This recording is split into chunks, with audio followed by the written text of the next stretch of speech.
The late afternoon sun streamed through the tall windows of Clarence's house, casting long shadows across the mahogany desk where King Charles III sat in contemplative silence.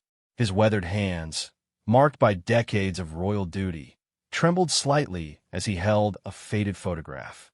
It was Diana, radiant in her wedding dress, her eyes sparkling with the hope and innocence that would later be crushed under the weight of palace protocol and public scrutiny.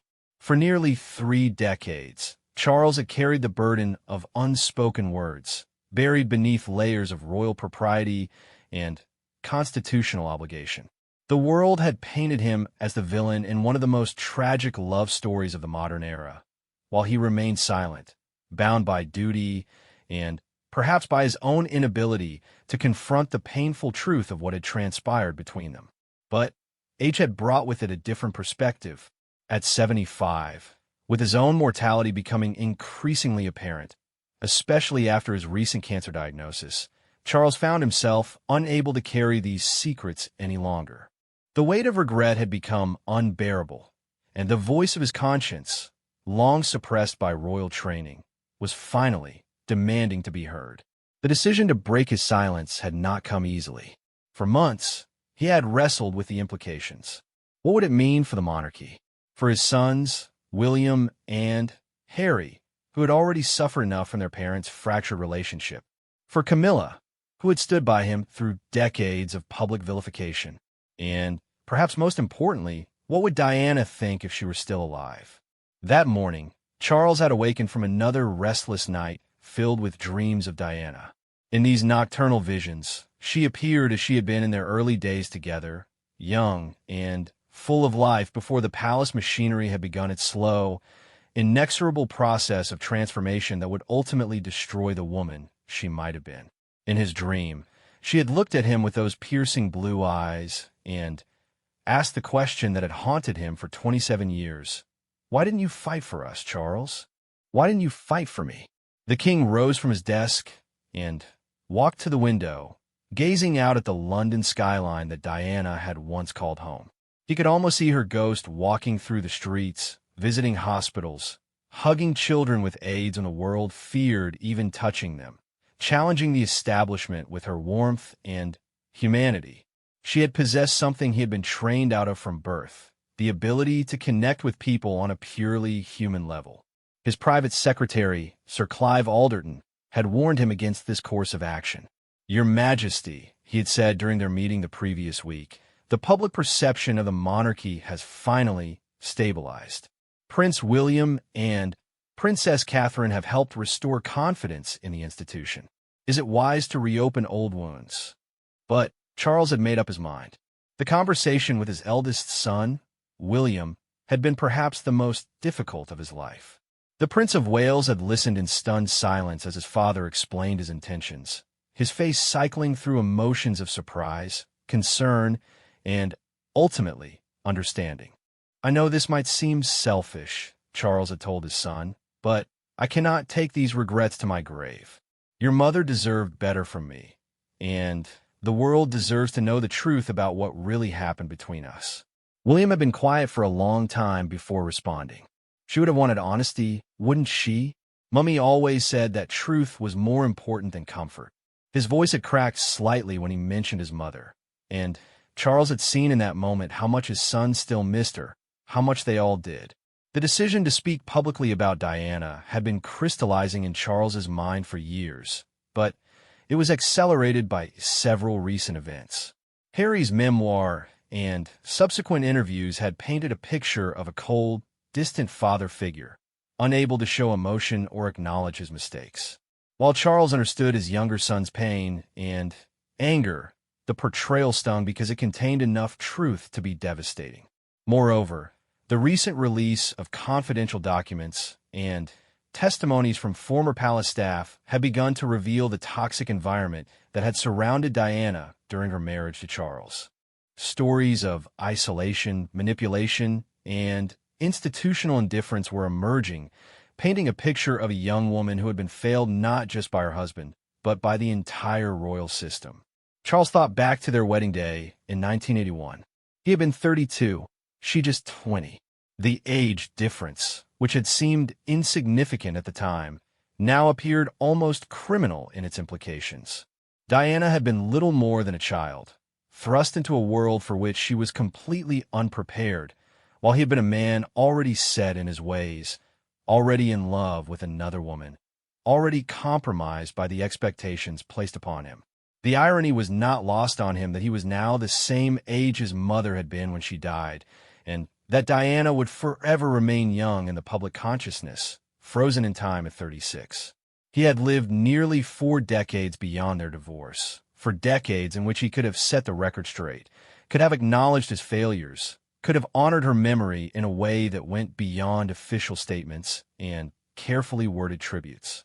As evening approached, Charles returned to his desk and opened a leather-bound journal that had remained locked away for decades. It contained his private thoughts about Diana, written during the worst periods of their marriage and in the aftermath of their separation. Reading his own words from those turbulent years, he was struck by how much pain and confusion had existed on both sides. One entry, dated just weeks after Harry's birth in 1984, revealed his internal struggle. Diana seems so distant lately, so angry. I try to reach her, but everything I do seems wrong. She speaks of feeling trapped, of being misunderstood, and I recognize those feelings because I have felt them too, but in different ways. Perhaps we are both prisoners of this system, but she is paying the higher price. Another entry from 1992, the year of their official separation, was even more revealing. I have failed her completely. The woman who walked down that aisle 11 years ago was full of life and hope, and I have watched that spirit slowly die. History will judge me harshly for this, and it should. I chose duty over love, tradition over truth, and in doing so, I destroyed the most genuine person I have ever known. These private confessions, never intended for public consumption, now seemed like the key to understanding what had really happened between them. Charles realized that his silence over the years had allowed others to fill in the narrative, often in ways that served their own interests or reflected their own biases. The king's decision to break his silence was also influenced by his evolving understanding of mental health. Diana had been open about her struggles with bulimia, depression, and self-harm at a time when such discussions were taboo, especially within royal circles. Her courage in speaking about these issues had helped countless people feel less alone in their own battles with mental illness. Charles now understood that what he and the royal family had perceived as Diana's difficult behavior was often a cry for help from someone drowning in an impossible situation. Her eating disorder, her volatile moods, her desperate attempts to connect with the media, all of these could be seen as the actions of someone fighting for survival in an environment that was systematically destroying her sense of self. The revelation was both liberating and devastating. It meant acknowledging that he and his family had failed to recognize and respond to Diana's mental health crisis, choosing instead to view her struggles through the lens of royal duty and public image. How different things might have been if they had approached her with compassion and understanding rather than frustration and control. As Charles prepared for what would be the most important and difficult speech of his reign, he thought about the legacy he wanted to leave. For too long, his story had been defined by his failures as a husband and father. The narrative of the cold, unfeeling prince who never loved his fairy tale bride had become accepted truth, reinforced by years of tabloid coverage and public speculation. But the reality was far more complex. Charles had loved Diana, though perhaps not in the way she needed or deserved. He had been torn between his genuine affection for her and his deep, abiding love for Camilla. He had been raised in a system that valued duty above personal happiness, and when forced to choose between his heart and his obligations, he had chosen duty, not realizing until it was too late that this choice would destroy them both. The king closed his journal and looked once more at the photograph of Diana.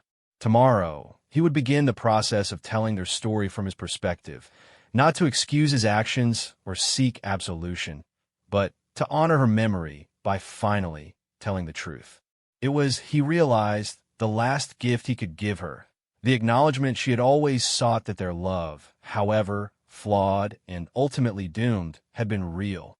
The weight of 3 decades of silence was about to be lifted, and Charles could only hope that in speaking his truth, he might finally find the peace that had eluded him since that terrible night in Paris in 1997.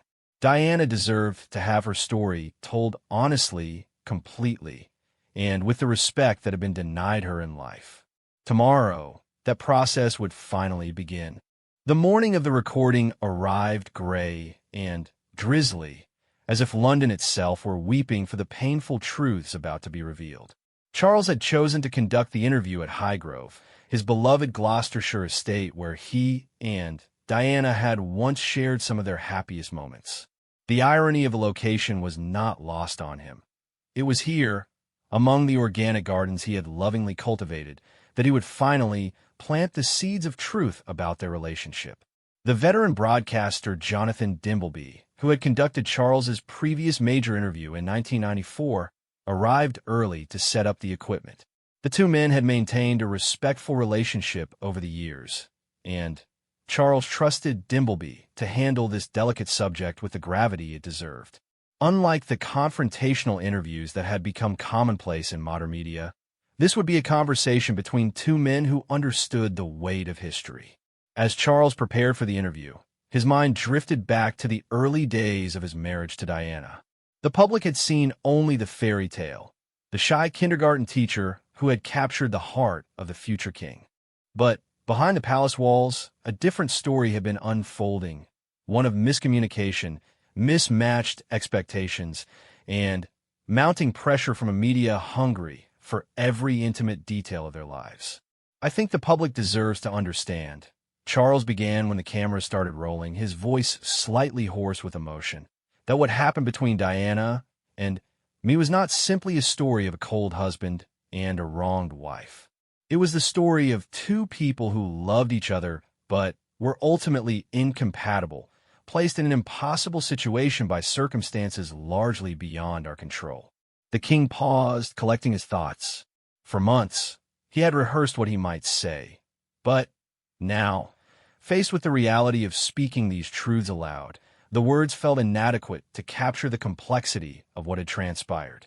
I was already 32 when we married, set in my ways, deeply committed to my role as heir to the throne, and, yes, already in love with Camilla. Diana was just 20, fresh from a relatively sheltered life, with expectations about marriage and love that were perhaps understandably very different from mine. The admission about Camilla hung in the air like a sword. It was the first time Charles had acknowledged publicly that his relationship with his now wife had predated his marriage to Diana, though rumors and speculation had swirled for decades. I do not say this to excuse my behavior, he continued, his eyes focused somewhere beyond the camera, as if he were speaking directly to Diana's spirit. I say it because the truth, however painful, is what Diana always sought, and it is what she deserved then, and deserves now. Charles spoke of their courtship, brief and chaperoned, conducted under the intense scrutiny of the press, and the expectations of a nation hungry for a royal romance. We barely knew each other, he admitted. In today's world, that might seem impossible, but in our circumstances, with the pressures we faced, genuine intimacy was almost impossible to achieve. He described their wedding day with a mixture of nostalgia and regret. Diana was radiant, absolutely beautiful, and I was proud to have her beside me. But even then, I knew we were both playing roles in a drama that was larger than ourselves. She was the fairy tale princess, I was the devoted prince, but underneath the pageantry, we were two nervous, uncertain people hoping we could grow to love each other properly. The early years of their marriage, Charles revealed, had been marked by genuine attempts to build a life together. Diana tried so hard to fit into our world, he said, his voice softening.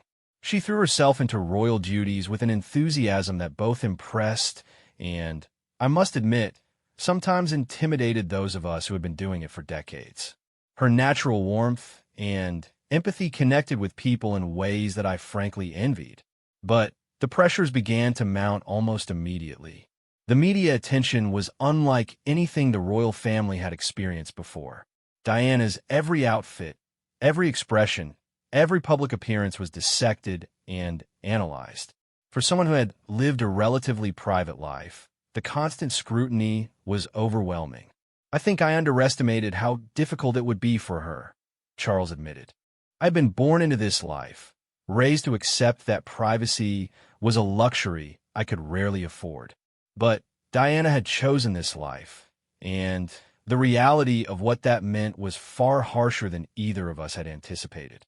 The king spoke candidly about the early signs of Diana's struggles. Her eating disorder, which had begun even before their wedding, worsened under the pressure.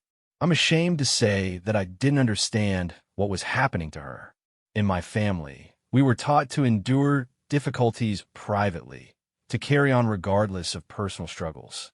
When Diana began to exhibit what we saw as erratic behavior, our instinct was to try to manage it quietly rather than to address the underlying pain she was experiencing.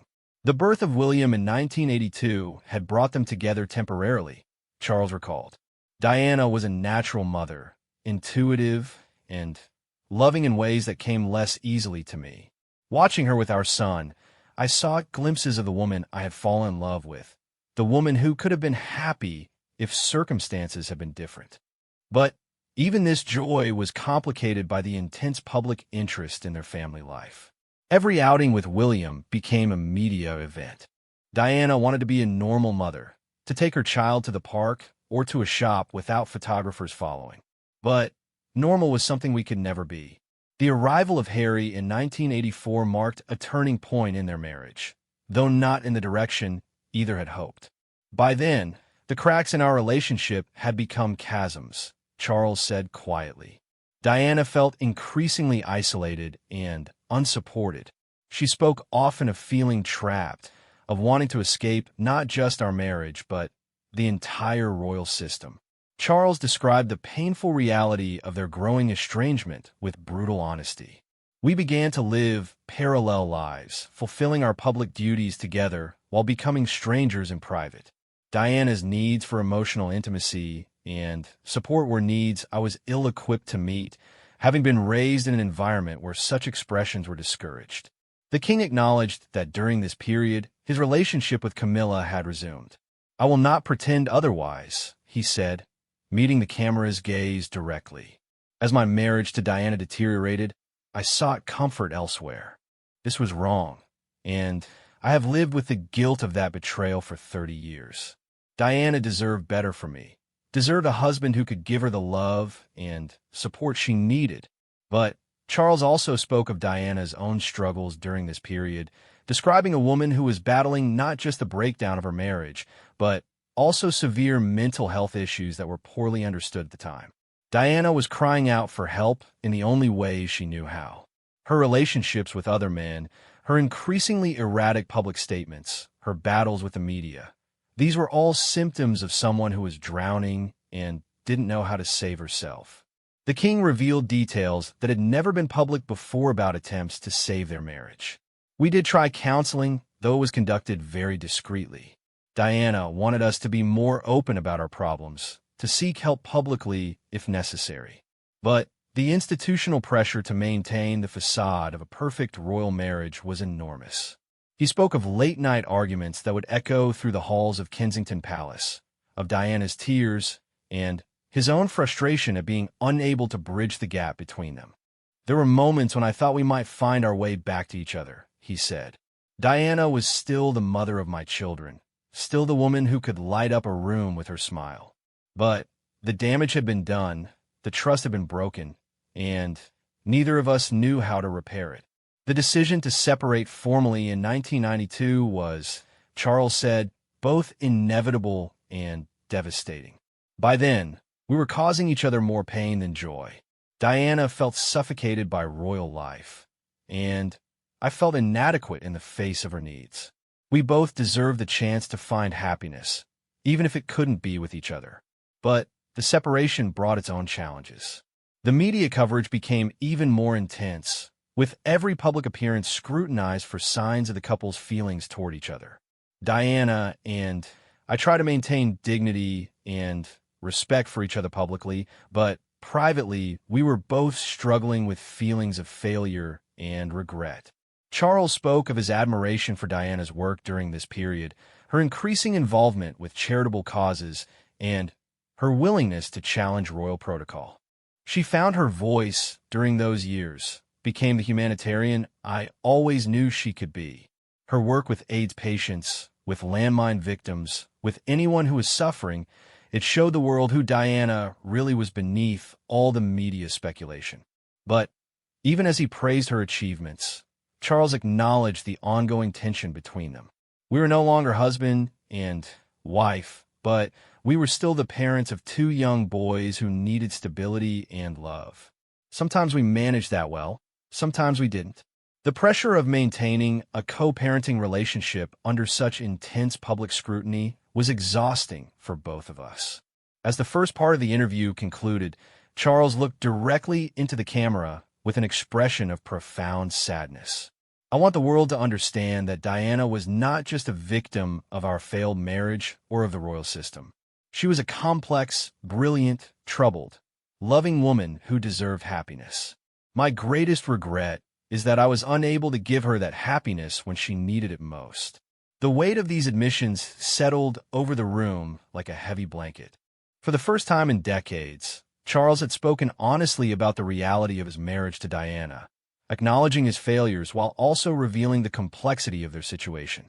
It was only the beginning of his story, but already the carefully constructed narratives that had surrounded their relationship for 30 years were beginning to crumble. The second day of filming brought with it a different atmosphere. Charles appeared more composed, as if the act of finally speaking these long-buried truths had lifted a weight from his shoulders.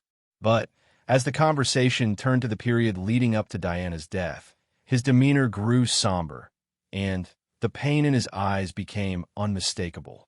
The years following our divorce in 1996 were perhaps the most difficult of my life. Charles began, his hands clasped tightly in his lap. Diana and I had found a way to coexist as co-parents, but there was still so much unresolved between us. I watched her struggle to find her place in the world after leaving the royal family, and I felt simultaneously protective of her and powerless to help. The king spoke of Diana's increasing independence during this period, her determination to forge a new identity separate from her role as a member of the royal family. She was becoming the person she might have been if she had never married me, he said with a mixture of pride and regret. Her humanitarian work was flourishing. She was finding her voice on issues she cared deeply about, and she seemed at times genuinely happy. But Charles also revealed his concerns about Diana's vulnerability during this period. She was still being hunted by the press, still struggling with the same mental health issues that had plagued our marriage. The difference was that she no longer had the protection that came with being an active member of the royal family. In many ways, she was more exposed than ever. The king addressed the controversial Panorama interview that Diana had given to Martin Bashir in 1995, an interview that had sent shockwaves through the royal family and the British public. Diana felt she needed to tell her side of the story, and I understand that impulse, he said carefully. But the way that interview was obtained, the deception that was used to secure it, was deeply wrong. Diana was vulnerable, and she was exploited by people who should have protected her. Charles revealed that he and Diana had spoken after the interview, a conversation that had been both painful and illuminating. She told me she had felt she had no other choice, that no one was listening to her, that the only way to be heard was to speak directly to the public. I was angry about the interview, but I was more angry at myself for allowing things to reach a point where she felt so desperate. The discussion of Diana's relationships after their divorce was particularly difficult for Charles. Her romance with Hasnat Khan, the Pakistani heart surgeon, had been largely hidden from public view, but Charles knew about it and had complex feelings about Diana's attempts to find love again. Diana deserved to be happy, he said simply. She deserved to find someone who could love her completely, without the complications that had destroyed our marriage. When I learned about her relationship with Dr. Khan, my first emotion was happiness for her. Here was a man who saw her not as the Princess of Wales or as a celebrity, but simply as Diana. But Charles also worried about the challenges any new relationship would face. The attention, the scrutiny, the impossible expectations. These pressures had contributed to the failure of our marriage. I feared that they would destroy any chance Diana had of finding lasting happiness with someone else. The king spoke candidly about his own evolution during this period. His relationship with Camilla had become more open, though they were not yet able to appear together publicly. I was finding my own way toward happiness, he admitted, but I was acutely aware that my freedom came at the cost of Diana's pain. Every step I took toward a life with Camilla was a reminder of what Diana had lost. Charles revealed private conversations he had had with his sons during this turbulent time. William and Harry were struggling to understand the breakdown of their parents' marriage while dealing with their own grief over the separation of their family. William, even as a young teenager, was remarkably mature about the situation, Charles recalled. He could see that Diana and I were both trying our best to be good parents despite our personal difficulties. But Harry was younger and more volatile in his reactions. He would sometimes lash out at me, blaming me for his mother's unhappiness. The king described one particularly painful conversation with Harry, who had been about 12 years old at the time. He asked me why I had made his mother cry so much, why I couldn't just love her the way she needed to be loved. How do you explain to a child that sometimes love isn't enough, that sometimes two people can care deeply for each other and still be wrong for each other? As the conversation moved toward the summer of 1997, Charles's voice grew quieter, more hesitant. The final months of Diana's life had been marked by increasing media attention due to her relationship with Dodi Fayed, and Charles had watched from a distance as his ex-wife navigated yet another intense public relationship. I was concerned about Diana's relationship with Dodi, Charles admitted. Not because I was jealous, but because I could see the familiar patterns emerging, the intense media coverage, the speculation about marriage, and the future, the pressure that came with being involved with someone in Diana's position. Charles revealed that he had considered reaching out to Diana during this period, but had hesitated, unsure of how his contact would be received. We had developed a civil relationship by then, but there was still so much history between us. I didn't want her to think I was interfering in her life, but I was genuinely worried about her well-being. The king spoke of the events leading up to that fateful night in Paris on August 31st, 1997. Diana had been seeking privacy, trying to escape the constant attention of the paparazzi. The irony that she died while fleeing the very people who had made her life so difficult was not lost on any of us. Charles's voice broke as he described receiving the phone call that would change everything. It was the Queen who told me. Her voice was steady, as it always was in crisis, but I could hear the shock underneath. "Charles," she said, "there's been an accident. Diana is dead." The king paused for a long moment, clearly struggling with the memory. My first thought was not of myself, not of the monarchy, not of the public reaction. My first thought was of William and Harry, and how I was going to tell them that their mother was gone forever. Charles spoke of the surreal quality of that night and the days that followed. Nothing could have prepared us for the public reaction to Diana's death. The outpouring of grief, the anger directed at the royal family, the sense that we had somehow failed not just Diana, but the entire nation. In many ways, we had. The king admitted that the royal family's initial response to Diana's death had been inadequate. We retreated into our training, into the protocols that had been drilled into us for generations. But Diana's death required something more than protocol. It required human emotion, public acknowledgement of loss, admission of failure. Charles revealed the pressure he felt to remain composed for the sake of his sons, while privately grappling with overwhelming grief and guilt. I had to be strong for William and Harry, had to help them navigate their grief while dealing with my own complex emotions. I was mourning Diana, but I was also confronting the full weight of my failures as a husband. The king spoke of the difficult decisions that had to be made about Diana's funeral, the negotiations with her family, the struggle to find the right balance between private grief and public mourning. Diana belonged to the world in a way that none of us fully understood until after her death. We had to honor that connection while also protecting our sons and respecting Diana's memory.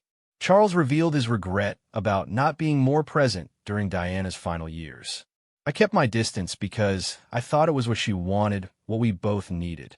But in the aftermath of her death, I realized that distance had prevented me from being the friend and co-parent she deserved. There were conversations we should have had, forgiveness we should have offered each other. The king spoke of his guilt about Diana's state of mind in her final months. She was happy with Dodi, or seemed to be, but I could see in press photographs that she still looked haunted sometimes, still carried the wounds from our marriage and its aftermath. I wondered if things might have been different if I had reached out to her, if I had found a way to truly make amends. As the day of filming concluded, Charles reflected on the immediate aftermath of Diana's death and the long journey toward understanding that had followed.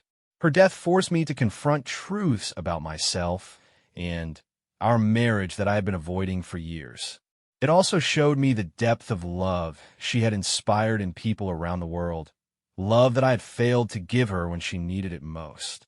The king looked directly into the camera with an expression of profound sadness and regret. Diana died believing that I had never truly loved her, that our marriage had been nothing more than a royal obligation that had trapped us both. The tragedy is not just that she died so young, but that she died without knowing that despite everything, despite our incompatibility and my failures, I had loved her in my own inadequate way. The weight of these revelations hung heavy in the air as the cameras stopped rolling. Charles had opened wounds that had never properly healed, admitting to failures that had haunted him for decades. But in doing so, he had also begun the process of honoring Diana's memory with the honesty she had always sought and deserved. The final day of filming arrived with a sense of both conclusion and continuation. Charles appeared older somehow, as if the process of unburdening himself had aged him. But there was also a peace in his demeanor that had been absent at the beginning of their conversations. This would be his last opportunity to speak the truth about Diana, and he seemed determined to leave nothing unsaid. The years since Diana's death have been a journey of understanding and regret. Charles began, his voice steady but laden with emotion. I have had 27 years to reflect on our marriage, on the choices I made, on the man I was then, and the man I am now. Time does not heal all wounds, but it does provide clarity. The king spoke of how Diana's death had fundamentally changed him as a father. William and Harry needed me in ways I had never anticipated. They were dealing not just with the loss of their mother, but with the public nature of that loss, with the mythology that grew up around Diana after her death. I had to help them navigate their grief while confronting my own role in their mother's unhappiness. Charles revealed the private conversations he had with his sons about their mother, discussions that had continued well into their adulthood. I try to be honest with them about our marriage without burdening them with details that might damage their memory of their mother. They needed to understand that Diana and I had loved each other, even though that love had not been enough to save our marriage. The king admitted that these conversations had been particularly difficult with Harry, who had been only 12 when Diana died. Harry's grief was raw and angry. He blamed me. He blamed the media. He blamed the system that had failed to protect his mother. For many years, our relationship was strained by his anger and my inability to adequately address his pain. Charles spoke of his regret about not seeking professional help for his family in dealing with Diana's death. We approached grief the way my family had always approached crisis, privately, stoically, without acknowledging the depth of our pain. But Diana's death was different. It required a different response, a willingness to be vulnerable, and to seek help when we needed it. The king revealed how Diana's death had affected his relationship with Camilla, who had been subjected to intense public scrutiny and blame in the aftermath. Camilla became a target for public anger about Diana's death, which was profoundly unfair. She had never wanted to be the cause of anyone's pain, and she was devastated by the hatred directed toward her. Charles described the long process of gradually introducing Camilla back into his public life, a process that had taken years and required careful consideration of public sentiment and his son's feelings. I knew I could never ask the public to love Camilla the way they had loved Diana. That would have been impossible and inappropriate, but I hoped they might eventually accept her as someone who made me happy and who was committed to supporting the monarchy. The king spoke candidly about the evolution of his understanding of mental health in the years following Diana's death. Diana's struggles with bulimia, depression, and anxiety were symptoms of deeper pain that I failed to recognize or address adequately. Her death forced me to educate myself about mental health, to understand how profoundly I had failed her when she needed support most. Charles revealed how this new understanding had influenced his approach to royal duties and his support for mental health charities. Diana's openness about her struggles, her willingness to discuss topics that were considered taboo, paved the way for important conversations about mental health. I have tried to continue that work, though I know I can never make amends for my earlier failures. The king addressed the conspiracy theories that had emerged around Diana's death, theories that had caused additional pain to his family and particularly to his sons. The suggestion that Diana was somehow murdered, that there was a plot against her, has been thoroughly investigated and debunked. But I understand why these theories persist. People love Diana so much that they cannot accept that her death was simply a tragic accident. Charles spoke of his own investigation into the circumstances of Diana's death, his need to understand exactly what had happened in that tunnel in Paris. I needed to know that everything possible had been done to save her, that no one had contributed unnecessarily to her death. The investigation was painful, but necessary for my own peace of mind. The king revealed the private rituals he had developed to honor Diana's memory, ways of keeping her spirit alive that went beyond public tributes and official commemorations. I visit her grave at Althorpe regularly, not for public appearances, but for private moments of reflection. I speak to her there, tell her about William and Harry, about their achievements and their struggles, about the grandchildren she never got to meet. Charles spoke emotionally about how Diana would have responded to becoming a grandmother. Diana would have been the most wonderful grandmother. She would have loved Catherine, and Meghan would have embraced them as the daughter she never had. She would have spoiled her grandchildren terribly and filled their lives with the same warmth and joy she brought to William and Harry. The king addressed the ongoing tensions within his family, particularly Harry's decision to step back from royal duties and his subsequent public criticisms of the institution. Harry's anger is understandable, and much of it is justified. We did fail his mother, and we failed him in many ways as well. I hope that time and continued dialogue will eventually heal the wounds between us. Charles revealed his regret about not being more emotionally available to his sons throughout their lives. I was raised to be reserved, to suppress emotion, to prioritize duty above personal feelings. But Diana showed me that there was another way to be, a way that was more open, more connected to people's real needs and emotions. The king spoke of the lessons Diana had taught him about public service, lessons that had taken him years to fully understand and appreciate. Diana approached her royal duties with an instinctive understanding of what people needed from the monarchy. She was informal when formality was inappropriate. She showed emotion when the situation demanded it, and she never forgot that our role is to serve, not to be served. Charles addressed the question of legacy, both Diana's and his own. Diana's legacy is secure. She changed the monarchy forever, made it more human and more relevant. She showed that royalty could be both dignified and accessible, that we could maintain tradition while also evolving with the times. The king reflected on how his own legacy had been shaped by his marriage to Diana and its failure. I know that history will judge me harshly for my treatment of Diana, and that judgment is deserved. But I hope that by finally speaking honestly about our relationship, I might contribute to a fuller understanding of who Diana was and what she meant to all of us. Charles spoke of his hopes for the future, for his children and grandchildren, for the monarchy itself. I want William and Catherine to learn from my mistakes, to build a marriage based on honesty and mutual support. I want the monarchy to continue Diana's work of connecting with people's real lives and real problems. The king addressed directly the question that had haunted him for decades: what he would say to Diana if he could speak to her one more time. I would tell her I was sorry. Sorry for not understanding her needs. Sorry for not protecting her from the pressures that destroyed her happiness. Sorry for not being the husband she deserved. I would tell her that she was right about many things, that her instincts about people and about the monarchy were often better than mine. Charles paused, his voice thick with emotion. I would tell her about our sons, about the men they have become, about how proud she would be of them. I would tell her about her grandchildren, about how they have inherited her warmth and her sense of justice.